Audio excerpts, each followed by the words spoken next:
It's been a while since we lost viewers.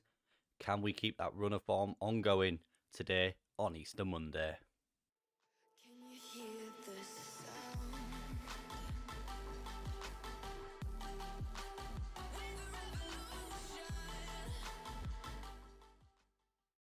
As I said then, we are currently unbeaten in the league since we last met. It's been a while since we lost, not since the end of January, and it's now mid-April. But after that loss against West Ham in the FA Cup, we then drew 1-1 against Bolton, where we were 1-0 up inside 18 minutes. And then in the dying embers of the game, Bolton scored to break Salford hearts, and we lost 2 points in the cruelest of ways at the University of Bolton Stadium. We did, however, bounce straight back against Leyton Orient with Josh McPake scoring just before the stroke of half-time to get all 3 points in another home victory. And then another cruel goal late on that cost us 2 more points, viewers, as we conceded to Colchester in the 84th minute after being 1-0 up through Jerome Sinclair, who broke his 20-goal mark in that game as well. And I thought we were going to be on to a winner. We didn't hold on. That was their only shot on target in the entire game. It came from a corner, and we conceded with 6 minutes to go. So that's 4 points we dropped in 3 games, which could be crucial come the end of this season. However, we then bounced straight back once again with a 4-1 victory over Shrewsbury Town, with the 4 goals coming from Josh Morris, who has signed a new 2-year deal at the club, which takes him to the age of 33, Jerome Sinclair with the brace, and Josh McPake, Triple J, all scoring for us, and Bowman scoring for them in the 70th minute. And then on Easter Friday, a hard-fought victory away from home against Fleetwood, with Josh Morris scoring from the penalty spot on the 49th minute, got all 3 points as we travelled to Fleetwood. Very, very difficult game, and not easy for us to get the 3 points, but we held out and did what we need to do, which puts us in a very good position against Oxford United today. We go into the game against Oxford then on the same points as them, with 7 goals better off than them. We're going with the same record, wins, loss and draws. We are 3 points behind Derby, as are Oxford. Everything is to play for today. If we lose this, I think automatic promotion is over. If we win this, we put the pressure on Derby, who we play in just 2 games' time. So it's all to play for today. It's pretty much win or bust. But we go into this game with Jerome Sinclair not in the best form. Since mid-February, he's only scored 4 goals, and they were in 3 different games. You can see here he's been very, very inconsistent for us, not having good games at all, apart from really the Shrewsbury-Colchester game, and then way back against Ipswich on that right-hand side.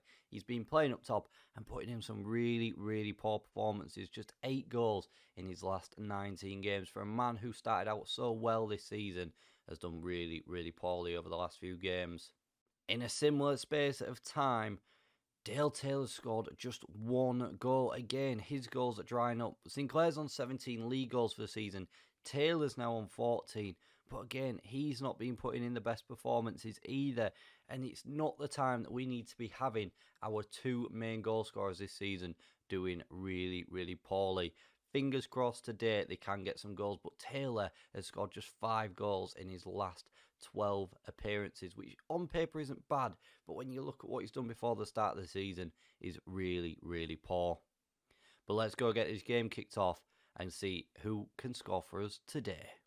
Dale Taylor does have a knock today, and that means he doesn't make the starting 11 or bench, so the pressure is on Sinclair. And alongside him in the starting 11, we've got Norris in goal, a back four of Purrington, McLaughlin, Toll and Shepherd. Nightingale in the defensive midfield with McPake and Slater in front of him. Holland on the left, Morris on the right, and as we said, Jerome Sinclair leading the line for us. We've got Finley Burns, who's not fully fit, Dale Taylor not fully fit, Matty Lund's injured, and Romeo Lavia is injured as well for 2 to 3 weeks. So it's still going to be a very, very patchwork squad. Not the strongest squad we could have put out today, but fitness issues are really causing us some problems at the moment. Josh Morris, though, got 11 goals this season. Is he the man to get the goals for us today? Let's get this game kicked off and find out. Here we go then, the game is underway in the crucial game of the season, the biggest game so far to date in this series and this season. I think when you look at it, it probably is the biggest game of the season, or the series rather, compared to what happened last season, where we won it at an absolute canter. League Two. League One has really, really tested us in parts. Maybe we have overachieved a little bit, but if we do go up to the Championship, as I've said previously, we are going to have our work cut out for us with this squad, and vast improvements will be needed. However, I'm confident of staying up if we do go up. But Sinclair unleashes and the ball ends up inside that home fan stadium behind the Oxford net. We will look at dropping a little bit of demanding more out of the boys, actually. Toll, what will he do? The January signing to Slater. Finds Shepherd on this right hand side, gives it to Morris, fresh off his new deal. Earned it a lot this season, done really, really well for us once again. Toll coming out from the back, into Slater. Morris on this right, finds Shepherd on the overlap, taking it to the byline. Cuts inside to Slater again. Very patient from the men in red here. Slater, he gets into the box, he plays it all the way back to Nightingale. Not the ball I'd have played, and it somehow ended up back at Toll's feet. Slater just twisting and turning, trying to off-put Oxford on the 25-minute mark as Shepherd gets the ball into the box, and there it is! Jerome Sinclair with his 23rd of the season. He heard us saying he's not in the best form. He has gone and repaid us with his 23rd in all competitions, his 18th league goal of the season from his head just before the 25th minute in this game, and very well played by Slater and Shepherd on that right-hand side to get the ball into the box, and Sinclair duly obliges outside the 6-yard area to get the ball into the back of the net. Thomas steps up. Oh, and he almost has an instant reply, and Oxford do have an instant reply. Will Norris has not covered himself in glory there, and Oxford 2 minutes later, 3 minutes later, find the back of the net. Norris palms that ball out. I don't know if it hit the bar or what. We can't really tell from that angle, but it's really, really poor.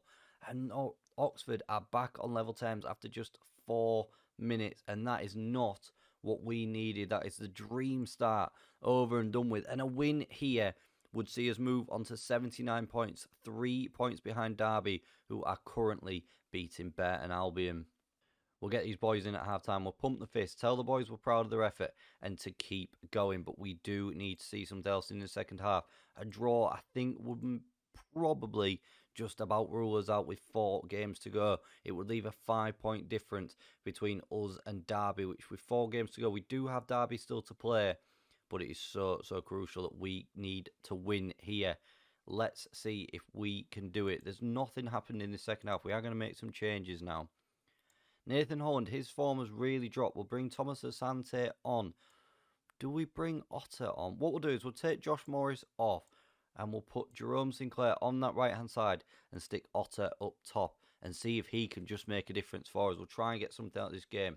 Purrington into McLaughlin. 15 minutes remain.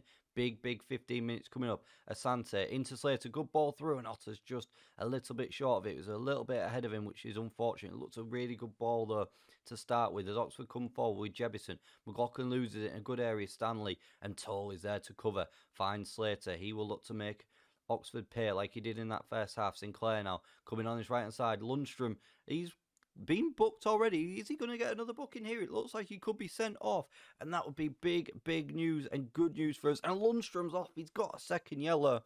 Josh Lundstrom makes Oxford down to 10 men, and we are going to demand some more once again. Do we make one last change? Regan Slater is looking very tired. We've not really got anyone we can bring on. Conor McKelney, we're going to have to do it. We've not really got anyone in the middle to bring on. 3 minutes of this game to go, and I think Derby will still be winning. Derby is still winning, and this will leave us 5 points off them with 3 games to go. And that result helps absolutely nobody. That is the worst, barring a loss, that is the worst result we could have had. And with 4 games to go, we are now 5 points off the automatic promotion places. Oh, it's just so disappointing. I'm going to point the finger, tell the boys we're disappointed that we should have done something better. We did absolutely nothing in that second half, created nothing. Very disappointed in the way we conceded the goal as well. And is that our season done? 5 points with 4 games to go. That Derby game in a couple of games' time is very crucial. Just looking ahead then, we have Doncaster, which we will play offline. We will come back for the Derby game in second. We then play Rotherham, who are in 6th on the penultimate day of the season, and then play bottom place Gillingham on the final day. Who did Derby have left? Derby have got some tough games. They've got Peterborough up next, who are currently in 5th. Then they've got us. They've got Leyton Orient in 8th. And Blackpool, who are in 12th. But they are in very, very good form. Look at that from the end of January. They've lost just one game, winning most as well. They've literally dropped 5 points since the end of January, and that is very, very big for them. And is that the form that's going to see them through to the Championship? And we need to keep our eyes on Oxford as well, very, very close to us. Who have they got left this season? Let's have a quick look. They've got Sheffield Wednesday in 10th. They've got Fleetwood in 20th, Gillingham in 24th. They've got an even easier end to the season than what we have. So Oxford have got an easy end to the season. Then it's us, and then Derby have got the toughest out of the 3. But that game against Derby is the crucial one, and that is where we'll meet back up. So we'll play the next game offline, and we'll meet back up for that Derby game tomorrow. But if you have enjoyed that, viewers, please don't forget to smash that like button for me, share the video around, and subscribe to the channel for more content. Thank you very much for watching, and I'll see you again for more next time.